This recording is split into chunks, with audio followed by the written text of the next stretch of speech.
quelle est la lecture de Claude Quetel de cet événement, la Révolution française? C'est quoi maintenant? Vous pouvez le dire? Oui, oui. Ma lecture, c'est que la Révolution française ne fonctionne pas telle qu'elle apparaît aujourd'hui dans l'histoire officielle, dans les manuels scolaires, dans les esprits.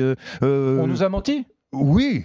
Oui, on nous a menti. Mais vous savez, dans le roman national, les historiens ne cessent de mentir. Hein. Les historiens sont des menteurs professionnels. On nous a fabriqué une espèce de révolution idéale, de liberté. Voilà. C'est-à-dire qu'il y a une idée, c'est qu'au début, la révolution, c'est formidable, les premières années, et puis après, ça dérape un peu. Ça, vous contestez cette lecture. Le dérapage, c'est dès le premier jour. Je la conteste complètement. Oui, d'abord, effectivement, il n'y a pas eu, pour moi, il n'y a pas une bonne révolution qui serait suivie d'une mauvaise révolution. Pour moi, il y a une mauvaise révolution, un dérapage dès le départ. Le peuple, il n'y a pas de peuple.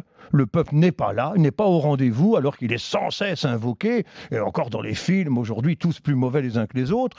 La révolution exonérée de ses excès par les droits de l'homme. Mais quel droit de l'homme? Quel droit de l'homme autrement que annoncés à son de trompe, mais où est-ce qu'ils sont dans la réalité, ces droits de l'homme, encore aujourd'hui? Quelle liberté, quelle égalité, quelle fraternité aujourd'hui? Alors que ce sont ces mêmes droits de l'homme qui, en quelque sorte, exonèrent la révolution de la terreur.